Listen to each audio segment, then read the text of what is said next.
തോന്നുന്നു കഴിഞ്ഞ 41 മിനിറ്റ് നേരം നിങ്ങൾ പറഞ്ഞ അഭിപ്രായങ്ങളെല്ലാം ഈ കാര്യത്തിനകത്ത് പ്രസക്തമായ കാര്യങ്ങളാണ്. ഇനി അതിലേക്കൊന്നും പോകേണ്ട കാര്യമില്ല. ഈ "എന്നാ താൻ കേസോട്" എന്ന് പറയുന്ന ഒരു സിനിമയിൽ അതിലഭിനയിച്ച കുഞ്ചാക്കോ ബോബൻ പറയുന്നുണ്ട്, ദൈവമില്ലാത്തവൻ്റെ കൂടെ മജിസ്ട്രേറ്റ് ഉണ്ടാവുന്നു എന്ന് പറയുന്ന പോലെ ഇ ഡി എന്ന പട്ടി കടിച്ചു മുറിച്ച പൃഷ്ഠം, ആ പൃഷ്ഠത്തിൻ്റെ കേസിൽ ഇപ്പോൾ സുപ്രീം കോടതി പി കുഞ്ഞികൃഷ്ണൻ എന്ന ആ മജിസ്ട്രേറ്റിൻ്റെ വേഷത്തിൽ വന്നിരിക്കുകയാണ്. നമുക്കിത് ഗെയിം ചേഞ്ചറാകും ഇന്ത്യൻ രാഷ്ട്രീയത്തിൽ എന്ന കാര്യത്തിൽ ഒരു തർക്കവുമില്ല. അത് നമ്മൾ അരവിന്ദ് കെജ്രിവാളിൻ്റെ അറസ്റ്റ് നടന്ന ദിവസം തന്നെ പറഞ്ഞിട്ടുള്ള കാര്യമാണ്. നേരത്തെ ഉണ്ണി ചൂണ്ടിക്കാണിച്ച പോലെ തന്നെ ദേശീയ പാർട്ടികളുടെ അക്കൗണ്ട് ഫ്രീസ് ചെയ്യുക, അരവിന്ദ് കെജ്രിവാൾ, ഹേമന്ത് സോറൻ തുടങ്ങിയ പ്രമുഖ രാഷ്ട്രീയ പാർട്ടികളുടെ ഏറ്റവും ഉന്നതരായ നേതാക്കളെ പിടിച്ച് ജയിലിലിടുക, എനിക്ക് തോന്നുന്നു നരേന്ദ്രമോദി വിചാരിച്ചിരുന്നത് നിസ്സാരം എന്നായിരുന്നു. ഇതെല്ലാം വളരെ എളുപ്പത്തിൽ നടക്കുന്ന കാര്യം എന്നുള്ളതാണ്. അരവിന്ദ് കെജ്രിവാളിനെ ജയിലിലിട്ടാൽ അരവിന്ദ് കെജ്രിവാളിൻ്റെ വായിലിരിക്കുന്നത് കേൾക്കണ്ടല്ലോ എന്നുള്ളതായിരുന്നു ആശ്വാസം. കോൺഗ്രസിൻ്റെ ഫണ്ട് ഫ്രീസ് ചെയ്ത് കഴിഞ്ഞാൽ കോൺഗ്രസ്സിന് പ്രവർത്തിക്കാൻ കഴിയില്ലല്ലോ എന്നുള്ളതാണ്.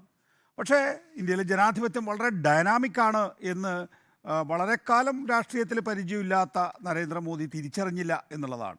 നരേന്ദ്രമോദി കഴിഞ്ഞ ഒരു 2002 മുതലാണ് ദേശീയ രാഷ്ട്രീയത്തിൽ നിറഞ്ഞു നിൽക്കുന്നത്, ഒരു ഭരണാധികാരി എന്നുള്ള നിലയിൽ നമ്മുടെ മുമ്പിലെത്തി നിൽക്കുന്നത്. അതിനു മുമ്പും ഇന്ത്യൻ രാഷ്ട്രീയം ഇതിനേക്കാൾ വലിയ വെല്ലുവിളികൾ നേരിട്ടിട്ടുണ്ട്. ആ വെല്ലുവിളികളൊക്കെ തന്നെയും അതിജീവിച്ചിട്ടുള്ള ഒരു ജനാധിപത്യമാണ് ഇന്ത്യയുടേത് എന്ന് പറയാതിരിക്കാൻ വയ്യ. നമുക്കിവിടെ കേന്ദ്ര സർക്കാരിന് ചെവിടടിച്ചിട്ടല്ലേ കൊടുത്തിരിക്കുന്നത് സുപ്രീം കോടതി. 2022 ഓഗസ്റ്റിൽ ECIA രജിസ്റ്റർ ചെയ്ത കേസിൽ മാർച്ച് 2024 അറസ്റ്റ് ചെയ്യുക അരവിന്ദ് കെജ്രിവാളിനെ എന്ന് പറയുമ്പോൾ എന്നിട്ട് ചോദിക്കുകയാണ്, 21 ദിവസം അങ്ങോട്ടോ ഇങ്ങോട്ടോ ആയാലും ഒരു കുഴപ്പമുണ്ടാകുമായിരുന്നില്ല. അപ്പോൾ കേന്ദ്ര സർക്കാരിനെതിരെ കുറ്റാരോപണമാണ്. ഈ അറസ്റ്റ് രാഷ്ട്രീയ പ്രേരിതമാണ് എന്ന് അർത്ഥശങ്കയ്ക്കിടയില്ലാത്ത വിധം സുപ്രീം കോടതി വ്യക്തമാക്കിയിരിക്കുന്നു എന്നുള്ളതാണ്.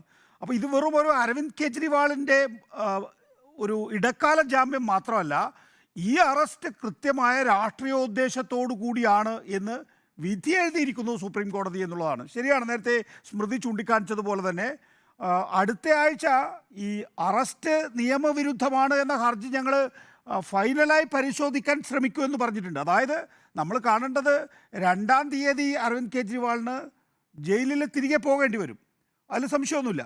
പക്ഷേ ആ 2-ാം തീയതിക്ക് മുമ്പ് അറസ്റ്റ് നിയമവിരുദ്ധമാണ് എന്ന ഹർജിയിൽ കൺക്ലൂഷൻ എടുത്തും എന്നുള്ളതാണ്.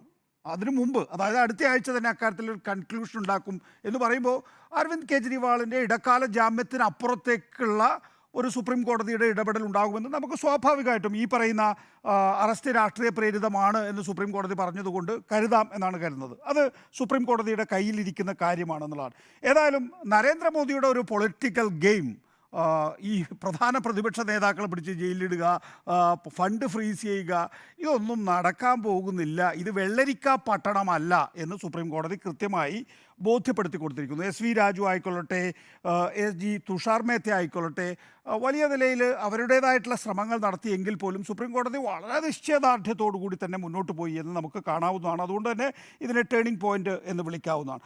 ഇനി എന്തായിരിക്കും ഇന്ത്യൻ രാഷ്ട്രീയത്തിലെ അതിൻ്റെ ഒരു ഇംപ്ലിക്കേഷൻ? നേരത്തെ ഡോക്ടർ അരുൺ ചൂണ്ടിക്കാണിച്ചതുപോലെ തന്നെ ആം ആദ്മി പാർട്ടിയുടെ പ്രചരണം മാത്രമല്ല, നോക്കൂ, 1, 2, 3 ഘട്ടങ്ങൾക്കപ്പുറം നമ്മൾ ഇനി 4, 5, 6, 7 ഘട്ടങ്ങൾ കാണാൻ പോകുന്നുണ്ടല്ലോ. ഒരു 10 ഇരട്ടി ആവേശമാണ് ലോക്സഭാ തെരഞ്ഞെടുപ്പിൽ. 10 ഇരട്ടി ആവേശം. ഇന്ന് രാഹുൽ ഗാന്ധി പറഞ്ഞെന്താണ്? ഞാൻ നരേന്ദ്രമോദിയെ സംവാദത്തിന് ക്ഷണിക്കുന്നു എന്നാണ്. അപ്പോൾ രാഹുൽ ഗാന്ധിയെക്കുറിച്ച് ഇവർ പപ്പു ഇമേജാണ് കൊടുക്കുന്നത്. ആ പപ്പു ആണ് നരേന്ദ്രമോദി എന്ന പ്രധാനമന്ത്രിയെ വിളിക്കുന്നത് വാ സംവാദത്തിന് വാ എന്ന് വിളിക്കുന്നത്.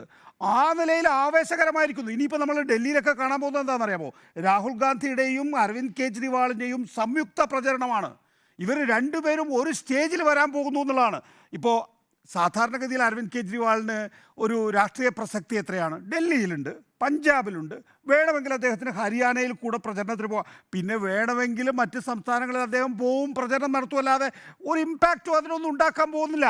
പക്ഷേ ഇതാ ഇപ്പോൾ ആം ആദ്മി പാർട്ടി നൽകുന്ന സൂചന അനുസരിച്ച് മഹാരാഷ്ട്ര, ജാർഖണ്ഡ്, ഹരിയാന, പഞ്ചാബ്, ഡൽഹിയിൽ ഇനിയിപ്പോൾ സ്വന്തം ഭാര്യ സുനിത കേജ്രിവാളുമായിട്ട് സംയുക്ത പ്രചരണം അടക്കം നടത്താൻ പോകുന്നതാണ്. ഇപ്പോൾ പ്രചരണത്തിൽ അദ്ദേഹം വാ തുറക്കുമ്പോൾ തന്നെ പറയുന്നത് എന്താണ്? നേരത്തെ ഉണ്ണി അത് ചൂണ്ടിക്കാണിച്ചു.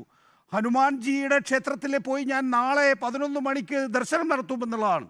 നോക്കൂ, അരവിന്ദ് കെജ്രിവാൾ നമ്മളൊരു കേരള കോണ്ടെക്സ്റ്റിൽ ഇതൊക്കെയാണോ പറയേണ്ടത്? നോക്കൂ, അവിടുത്തെ ജനങ്ങളുമായിട്ട്, അതായത് ഉത്തരേന്ത്യയിലെ ജനങ്ങളുമായിട്ട് നിങ്ങൾക്ക് സംവദിക്കണമെങ്കിൽ ദൈവങ്ങളുടെ പേര് പറയണം. നിങ്ങൾ അവരുടെ ജാതി വികാരങ്ങൾ ഉയർത്തിവിടണം. ആ നിലയിലാണ് അത് അവരുമായിട്ടുള്ള ഒരു കമ്മ്യൂണിക്കേഷൻ സാധ്യമാവുക. ഇപ്പോൾ ഉദാഹരണത്തിന് ആം ആദ്മി അവരുടെ സർവേ ഒക്കെ കൃത്യമായി നടത്തുന്നവരാണല്ലോ. ആം ആദ്മി അവരുടെ സർവേയിൽ പറയുന്നത് ഈ അരവിന്ദ് കെജ്രിവാളിനെ അറസ്റ്റ് ചെയ്തതിന് ശേഷമുള്ള സിമ്പതി ഫാക്ടർ, അതായത് ഒരു സഹതാപ ഘടകം 2-3% അവരുടെ ഒരു ഒരു ഒരു ഒരു ഒരു ഒരു പാർട്ടി എന്നുള്ള നിലയിലും അവരുടെ സ്ഥാനാർത്ഥികൾക്കൊരു വിജയ ശതമാനം 2-3% ഉയർത്തിയിട്ടുണ്ട്. പക്ഷേ നരേന്ദ്രമോദി പെട്ടെന്ന് ഗിയർ മാറ്റിക്കളഞ്ഞല്ലോ. മുഴുവൻ വർഗീയ പരാമർശങ്ങളായല്ലോ പ്രസംഗത്തിൽ. അതോടുകൂടി അവർ തന്നെ ആം ആദ്മി പാർട്ടി തന്നെ പറയുന്നത് വെച്ചാൽ ഈ 2-3% പതിയെ താണു. എല്ലാ കാലഘട്ടത്തിലും ഈ സഹതാപ തരംഗം ഉണ്ടാവില്ലല്ലോ. ആ സഹതാപ തരംഗം ആദ്യഘട്ടത്തിൽ അറസ്റ്റ് ചെയ്ത ഘട്ടത്തിൽ വന്നു. പിന്നീട് നരേന്ദ്രമോദി ഗിയർ മാറ്റിയപ്പോൾ, പ്രത്യേകിച്ച് ഈ വർഗീയ പരാമർശങ്ങൾ നടത്തിയപ്പോൾ ആ പറയുന്നത് 2-3% താഴ്ത്തി എന്നാണ്. അതായത് പിന്നീട് പഴയതുപോലെ തിരികെ പോയി എന്നുള്ളതാണ്. ഇനിയിപ്പോൾ ആം ആദ്മി പറയുന്നത് വെച്ചാൽ അരവിന്ദ് കെജ്രിവാളിന് കറക്റ്റായിട്ട് അറിയാം എങ്ങനെയാണ് ഈ പറയുന്ന വർഗീയ പരാമർശങ്ങളെ തിരികെ നേരിടേണ്ടത് എന്ന്.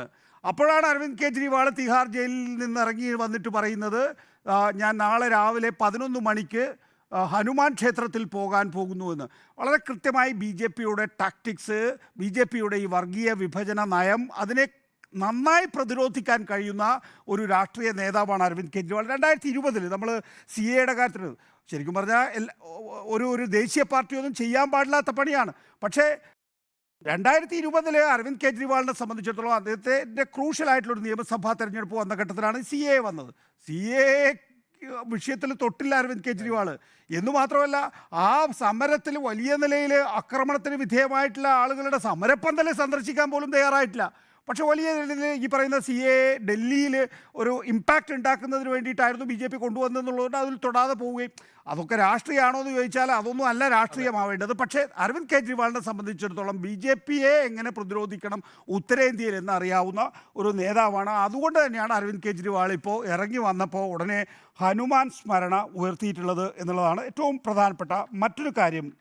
നമുക്കിവിടെ നമുക്ക് കാണേണ്ടത് ഈ കഴിഞ്ഞ കുറേ കാലങ്ങളായിട്ട് ഇപ്പോൾ ഇന്നിപ്പോൾ നമ്മൾ മറ്റൊരു കാര്യം കണ്ടത് ബ്രിജ് ഭൂഷൻ്റെതാണ് അല്ലേ. ബ്രിജ് ഭൂഷൻ്റെ എത്രയോ കാലമായി ഇതിങ്ങനെ നീട്ടി പോവുകയാണ്. 6 വനിതാ ഗുസ്തി താരങ്ങൾ നൽകിയ ലൈംഗികാതിക്രമ കേസിൽ കുറ്റം ചുമത്താൻ ഡൽഹി ഹൗസ് കോടതി തീരുമാനിക്കുന്നു. 5 കേസുകളിൽ ബ്രിജ് ഭൂഷൺ പ്രതിപ്പട്ടികയിൽ ഉൾപ്പെടുത്താൻ തെളിവുണ്ട് എന്ന് വിധിച്ചിരിക്കുന്നു. ഒരുപക്ഷെ വനിതാ വോട്ടർമാരെയൊക്കെ തന്നെയും സ്ത്രീ വോട്ടർമാരെയൊക്കെ സ്വാധീനിക്കാൻ കഴിയുന്ന കാര്യം. പിന്നെ ഈ അദാനി അംബാനി അത് തെലങ്കാനയിൽ പറഞ്ഞുവെങ്കിൽ പോലും ഇന്ന് ഉത്തർപ്രദേശിലേക്ക് പോയപ്പോഴേക്കും നരേന്ദ്രമോദി മിണ്ടുന്നില്ല എന്നുള്ള അവസ്ഥയുണ്ട്. സന്ദേശ് ഖലിയിൽ പുതിയ വെളിപ്പെടുത്തൽ വരുന്നു. സന്ദേശ് ഖലിയിൽ ബി ജെ പിയുടെ സമ്മർദ്ദത്താലാണ് മൊഴി കൊടുത്തത് എന്നുള്ള നിലയിലുള്ള വെളിപ്പെടുത്തലുകൾ വരുന്നു. മട്ടൻ കറി, മീൻ പൊരിച്ചതും മംഗൾസൂത്രയൊക്കെ നമ്മുടെ മുന്നിലുണ്ട് എന്നുള്ള ഈ ചൊറി പിടിച്ചവൻ്റെ തലമൊട്ടയടിക്കുമ്പോൾ തലയിൽ എന്താ കല്ലുമഴ എന്ന് പറയുന്നത് പോലെയാണ് ഇത്. സാധാരണഗതിയിൽ ചിലപ്പോൾ ഈ രാഷ്ട്രീയ നേതാക്കൾ പറയുന്നത് ക്ലിക്കാവാതിരിക്കും. ഇത് കല്ലുമഴ തന്നെ വരുന്നു എന്നുള്ളതാണ് യഥാർത്ഥത്തിൽ നരേന്ദ്രമോദിയെ സംബന്ധിച്ചിടത്തോളമുള്ള ഏറ്റവും പ്രധാനപ്പെട്ട പ്രതിസന്ധി എന്നുള്ളതാണ്. ഇവിടെ അപ്പോഴാണ് നമ്മൾ ഗോഡി മീഡിയ എന്ന് വിളിക്കുന്ന മാധ്യമങ്ങളുടെ സഹായം തേടേണ്ടത്. അപ്പോഴാണ് നിങ്ങളുടെ ഒക്കെ ചങ്ങായിമാരായിട്ടുള്ള അദാനിയോ അംബാനിയോ ഒക്കെ സഹായിക്കേണ്ടത്. ഗോഡി മീഡിയ അവഗണിച്ചു തുടങ്ങിയിരിക്കുന്നു എന്നുള്ളതാണ്. ഇപ്പോൾ കഴിഞ്ഞ ദിവസം ദ വയർ ഒരു ലേഖനം പ്രസിദ്ധീകരിച്ചിരുന്നു. ഈ കഴിഞ്ഞ 2 ആഴ്ചയായിട്ട് നേരത്തെ നരേന്ദ്രമോദിക്ക് കിട്ടിയിരുന്ന ഒരു രാഷ്ട്രീയ പ്രാധാന്യമുണ്ടല്ലോ, ഒരു ലീഡ് വാർത്ത അല്ലെങ്കിൽ സെക്കൻഡ് ലീഡ്, ഇത് മുഴുവൻ അപ്രത്യക്ഷമായിട്ട് ഇൻസൈഡ് പേജിലേക്ക് പോയിരിക്കുകയാണ്. ഇനി ഫ്രണ്ട് പേജിൽ കൊടുക്കാമെങ്കിൽ തന്നെ ഒരു ഫോട്ടോയോ അല്ലെങ്കിൽ ഒരു പോയിന്ററോ മാത്രമായിട്ട് ഈ ഗോഡി മീഡിയ മാറിയിരിക്കുന്നു എന്നുള്ളതാണ്. വാർത്താ ചാനലുകൾ തത്സമയം സംപ്രേഷണം ചെയ്തിട്ടുണ്ടെങ്കിലും അതിനകത്ത് ഒരു ഇമ്പാക്റ്റ് ഉണ്ടാക്കാൻ സാധിക്കുന്നില്ല എന്നുള്ള അവസ്ഥ വരുന്നു എന്നുള്ളതാണ്.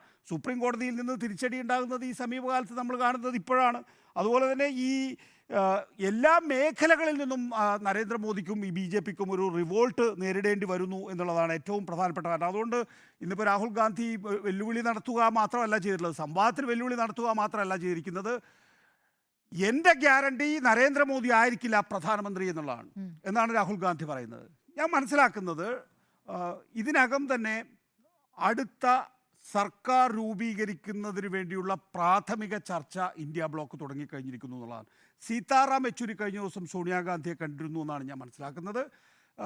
JDU നേതാവ് നിതീഷ് കുമാർ പോയതിന് ശേഷം അവിടെ ഇത്തരം കാര്യങ്ങൾ സംബന്ധിച്ച് ഒരു എല്ലാ പാർട്ടികളുമായിട്ട് സംസാരിക്കാൻ കഴിയുന്ന കേപ്പബിൾ ആയിട്ടുള്ള ഒരു നേതാവ് എന്ന് പറയുന്നത് സീതാറാം യെച്ചൂരിയാണ്. സീതാറാം യെച്ചൂരി സോണിയാഗാന്ധിയെ എന്ന് വെച്ചാൽ കേരളത്തിലെ ഇലക്ഷൻ കഴിഞ്ഞ ഘട്ടത്തിൽ തന്നെ സീതാറാം യെച്ചൂരിയും സോണിയാഗാന്ധിയും തമ്മിലുള്ള കൂടിക്കാഴ്ച നടന്നിട്ടുണ്ട്.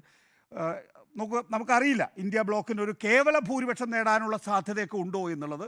BJP കേവല ഭൂരിപക്ഷം നേടാനുള്ള സാധ്യത ഇല്ല എന്നാണ് പറയുന്നത്. ഇന്ന് മാർക്കറ്റിൽ വലിയ ഇടിവുണ്ടായിട്ടുണ്ട് കേട്ടോ. 1.5% നിഫ്റ്റിയിലും മറ്റുമൊക്കെ തന്നെയും തകർച്ച ഉണ്ടായിരിക്കുന്നത്. അപ്പോൾ ഈ തകർച്ച എന്തുകൊണ്ടാണ്? BJPക്ക് നേരത്തെ കിട്ടുമെന്ന് കരുതിയിരുന്ന അത്ര സീറ്റുകൾ കിട്ടുന്നില്ല എന്നുള്ളതാണ്. സത്താ ബസാറിൽ വളരെ കൃത്യമായ രീതിയിൽ കേവല ഭൂരിപക്ഷത്തിന് താഴേക്ക് പോകുന്നു എന്നുള്ള സൂചനകൾ ലഭിച്ചു കഴിഞ്ഞിരിക്കുന്നു. അപ്പോൾ ഇനി അടുത്ത ഘട്ടം എന്ന് പറയുന്നത് ഇന്ത്യ ബ്ലോക്കിൻ്റെ സാധ്യതയുണ്ടോ എന്നുള്ളതാണ്. ഇന്ത്യ ബ്ലോക്കിൻ്റെ സാധ്യതകൾ ഉണ്ട് എങ്കിൽ ആ സാധ്യതകളൊക്കെ തന്നെയും ഒരുമിച്ച് കൊണ്ടുപോകുന്നതിന് വേണ്ടിയിട്ടുള്ള ചർച്ചകൾ പോലും തുടങ്ങിയിരിക്കുന്നു എന്നുള്ളതാണ്. ഞാൻ എന്ന് വെച്ചാൽ ഇന്ത്യ ബ്ലോക്കിന് മന്ത്രിസഭ ഉണ്ടാക്കാൻ കഴിയുന്ന ഒരു സാഹചര്യം ഇന്ത്യയിലായി എന്ന് പറയുന്ന ആളല്ല. പക്ഷേ കേവല ഭൂരിപക്ഷം BJPക്ക് നഷ്ടമാകുന്ന നിലയിലേക്ക് കാര്യങ്ങൾ പുരോഗമിച്ചിരിക്കുന്നു.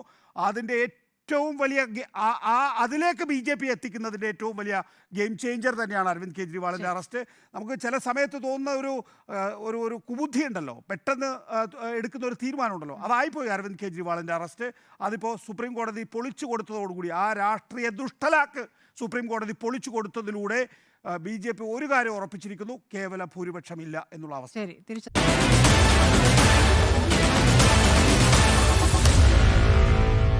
Meet the editors.